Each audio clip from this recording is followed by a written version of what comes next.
Hi, this is George Arrington, and this is the first in a series of presentations about the Japanese kanji that are found in the Danzan-Ryu system of Jujutsu, the system that was founded by Professor Henry Seishiro Okazaki. In this first episode, we're going to be talking about one of the particular boards, the one that involves throwing techniques. So let's take a look. First off, I'll give you a little information about the software that I normally use to make videos and also to do documents, and that's the software called JWP. It's a free software that's available on the internet.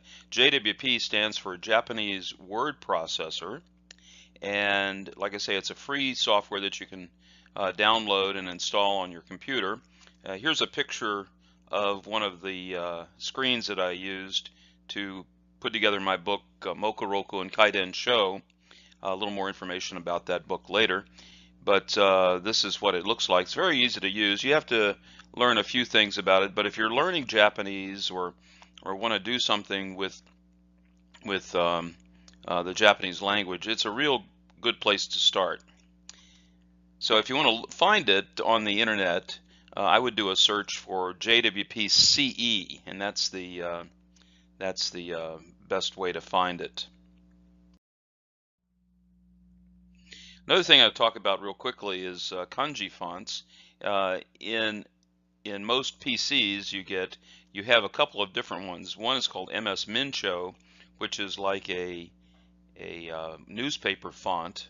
It looks like that. By the way, that says Danzan-Ryu Jujutsu. And then there's also usually one called MS Gothic, which is more blocky, looking like that. Sometimes you want that particular style. Now there are a couple that are put out by Epson.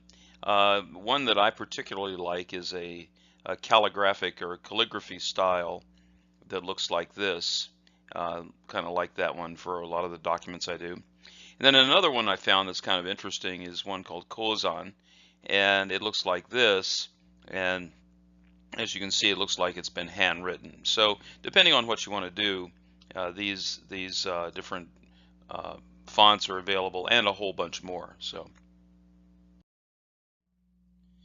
what we're going to do in this particular presentation is we're going to talk about the Nage list, the list of throws, and in part one we're going to talk about the name of the board itself, the kanji for the board name, and the kanji for the first 5 techniques. Now the source of information where I got most of my information on the kanji in Danzan-Ryu comes principally from the scroll that was given out by Professor Okazaki. This is a scroll that was given to Steve Bizek in May of 1941, and it's about 10 inches tall and about 9 or 10 feet long if you roll it out. And it was given to the graduates of the Koden-kan dojo when they reached the 2nd degree black belt level. And one little section from this scroll looks like this. This is the section we're going to be talking about today, or part of this section, and that's the section on throwing techniques. And we'll look at, first of all, the name and a couple of other kanji right here. This is the name of this particular board, as they call them. And then we're going to look at these 5 techniques. So we'll look at those here in a moment.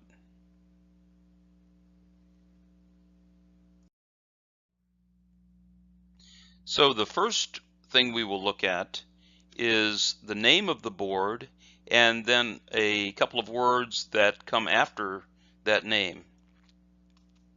So in each of these, we'll look at the hiragana, which the kana or hiragana we're going to look at are phonetic characters, and the kanji that is represented by those, which is a pictograph, a picture of the word. So in Chinese and in Japanese, they have pictures for words, but they also have phonetic characters that help you pronounce the word in a certain way. Okay, so for Nage, it looks like this. This is the character here for na, and it is, show you there, this is na, and then this is the character ge. Now, without these two tick marks here, it is pronounced ke, like K-E, ke. But with the two tick marks there, that's a voiced, what's called a voiced sound, and so the ke becomes ge. So together, this is na ge. And the kanji for this word is this kanji, and that is a to throw. So this could be a verb, to throw, or it could be a noun, a throw or throws. And so in this case, it's going to be the verb, like to throw or throwing in the infinitive form. The next kanji we look at, or the next hiragana we look at, is this, and that says te, T-E, te. And the kanji for that looks like this. Now, this kanji can have several different meanings. It can mean hand, as in karate, and karate means empty hand. And it can mean a technique or techniques, the actual techniques, as te, and that's, in this case, that's what that means. So these are throwing techniques. And it can also mean a counter for techniques, and we'll talk about that in just a moment. But in this context, it's throwing techniques. So the next word, niju, niju, this is ni, and this is ju. Now, a little explanation about this character here, or this part here.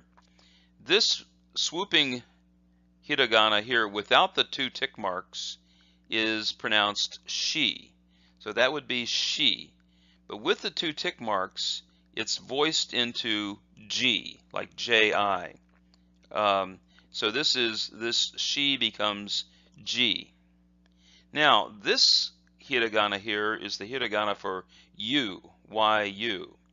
And you notice that it's subscripted to the shi. So it's a little lower than the shi. Normally it would be in the same line. But this one is subscripted, so you combine these two sounds, the G plus the U, and make it ju, ju.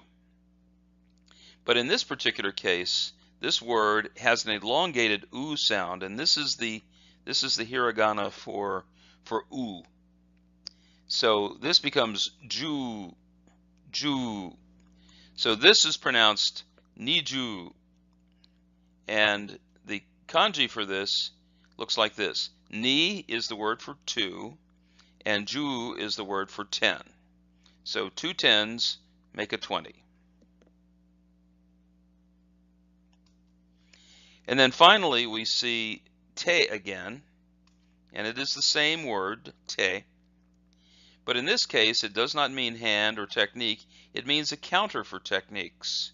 So when you say you have 20 techniques, 20 things, it is 20 te's, niju te. That is the counter for the techniques. And in Japanese language, there are counters for all sorts of things. If you have cylindrical objects, for instance, like a bottle, you would say, if you wanted to say 2 bottles of beer, you say biru ni hon, and hon is the counter for cylindrical objects.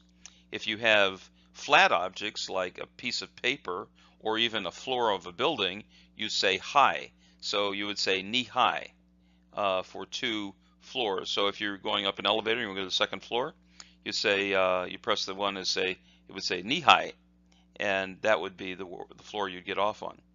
So those are counters.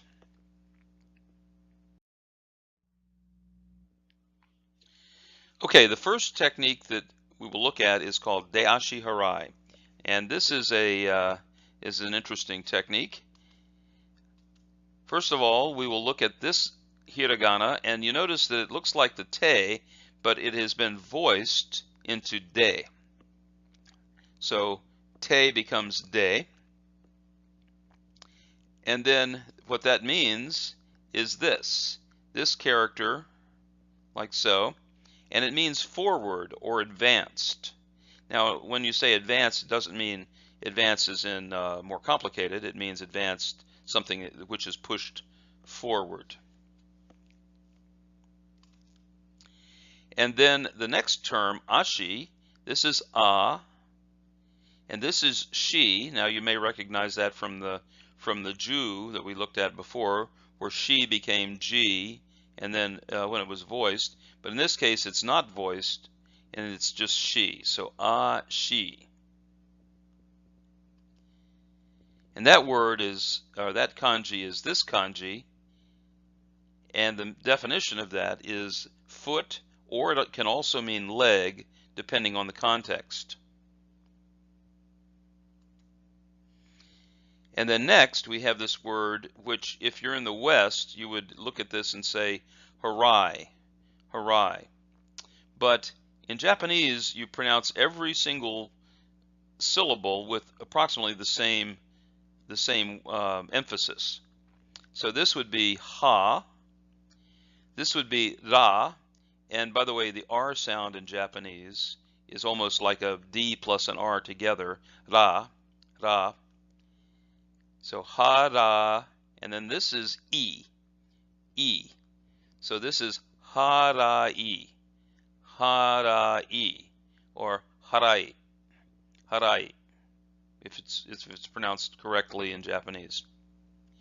And the kanji for that is this, which means to sweep. And if those of you who know anything about Danzan-Ryu or even judo, the deashi harai is a technique where you sweep the person's foot if they have their foot stepped forward. Now, an interesting thing about this character right here is if you ever go to Japan and you come up to a door like this one, and it has this sign over the top, which is de, and then this is guchi or kuchi, but together they would be deguchi. What does that mean? Well, it turns out that this means exit. This is the exit. So if you're inside a building and you see this, this is the door to go out. On the other side, you may see something like this, which says iri guchi. Iri means to enter, and so this is the sign for entrance. So entrance and exit. So the next technique is called sasae-ashi, and the first term is pronounced sa-sa-e, sa-sa-e, or quickly that would be sasai, sasai, and the kanji for that looks like this. It means to support or to prop up something. It could also mean a brace. So if you're talking about architectural structures, you might have bracings, and they would use this term for that. And once again, we see this term ashi. This is a and shi, and that in this context does not mean foot, it means leg. So the technique is done by propping up with one of your legs the opponent's leg at about the knee level, and they trip over that and fall down. Now, I want to go back to this kanji for just a moment and talk about the origin of this kanji. I won't do this for all of the characters, but I thought you might find this interesting. Where does this actually come from? What's this a picture of? Well, it turns out that the picture represented here looks something like this. It's a hand holding up a plant. So this was meant to be propping up or holding up something, holding something up, propping something up. And what they did and of course all of these characters originally came from China. The picture of this, the simplified picture of this, looks like this. So here you have a hand, and it's propping up some sort of plant. So this was the primitive form of this kanji, and this was eventually evolved into this character, and this is a one of those Epson kanji fonts that it looks like it's been brushed out with a brush, and this kanji is sasai, and it's the same as that in the Mincho form.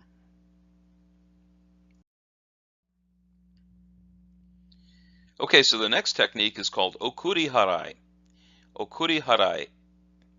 And let's look at first okuri. So this is o, this is ku, and this is ri. Again, it's a combination between an R and a D type sound. So ri. And the character looks like this. This means to send off. It could also mean to chase something, but we're talking about sending something off. And harai, we saw before, looks like that and means to sweep. So we're sending something off, we're sweeping something off, we're sending it away by sweeping it. And the technique is, some of you may know, is a technique where you have your opponent, and he brings his feet together, and you sweep both of the feet at the same time, sending them off in the air. I actually have a picture of myself doing this on one of my students. This is Mike Brown, who was one of my students, and you notice that my foot is sweeping him in that direction, and that's okuri harai.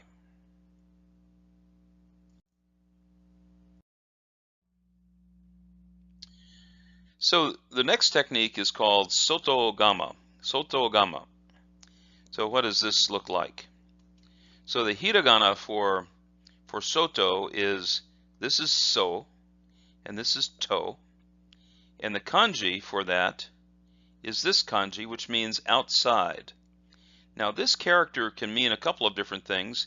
It can mean outside with soto, but if it's pronounced as gai, it could mean foreign, like gaijin, which is a term that the Japanese use for non-Japanese, gaijin, and so that can mean foreign. So outside and foreign, very closely related.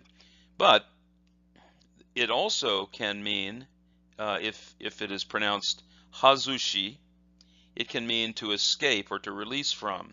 And in that, this character is used in another board in Danzan-Ryu called Yawara, as when we talk about single wrist releases, we say katate hazushi, and that it's that same character that's used. So that's kind of interesting. But in this context, it's soto, which means outside. So the next part is a little bit strange. You type into JWP ga ma. Now this is, but without the voicing, is ka, but with the voicing it is ga. So you type ga, G-A, ma, and this is ma, gamma. And when you press the button for that, you don't get the character that's seen in the Mokoroku scroll. So you know what's going on here. But if you take this and don't type in GA, but type in KA, comma, what you get is this character, which means sickle. And a sickle is a device usually held in the hand, which is used to cut down grass or wheat or things like that. And in the West, the sickle is a large C-shaped blade, but in Japanese or Okinawan, it looks like this. This is a Japanese or Okinawan kama, so it has more of a straight blade and a straight handle, and that's the type of blade that farmers would use to cut down grass or rice or other kinds of short plants. It's also used in Okinawan karate and also in Japanese karate to do forms. They do forms with weapons, and this is one of the weapons that is used. So that is the Japanese kama.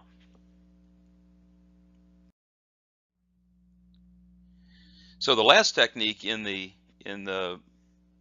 techniques we're going to look at in this video is uchigama.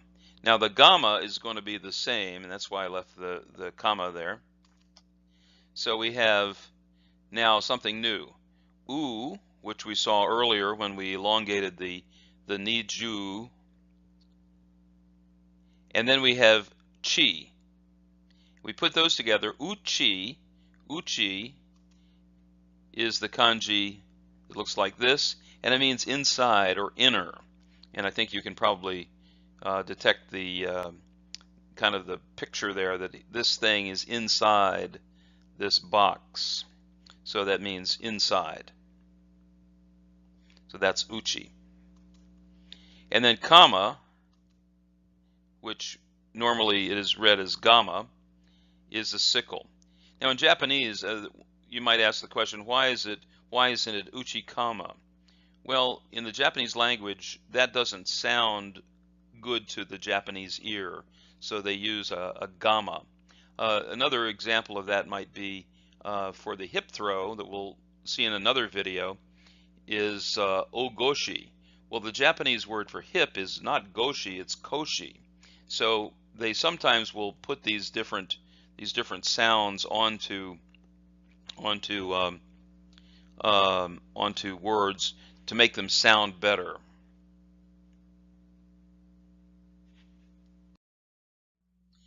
So as I said before, I wrote a book several years ago called Mokoroku and Kaiden Sho. This is the translation of several of the official documents of Danzan-Ryu Jujutsu. I go into great detail on the translation of these. I show them in the original printed form of the document, a printed form in like a Mincho kanji or even a Epson kanji that's fairly readable, the way it's pronounced in Japanese, as well as the translation to English of the words. So that's available on Amazon if you're interested. I'd highly recommend this if you're interested in a deeper understanding of Danzan-Ryu, or if you're just learning Japanese. It's a pretty good book. Well, I thank you for watching, and stay tuned. I'll be putting out these videos about once every week. So keep your eye out on your YouTube feed, and I hope you enjoy them. Thanks a lot.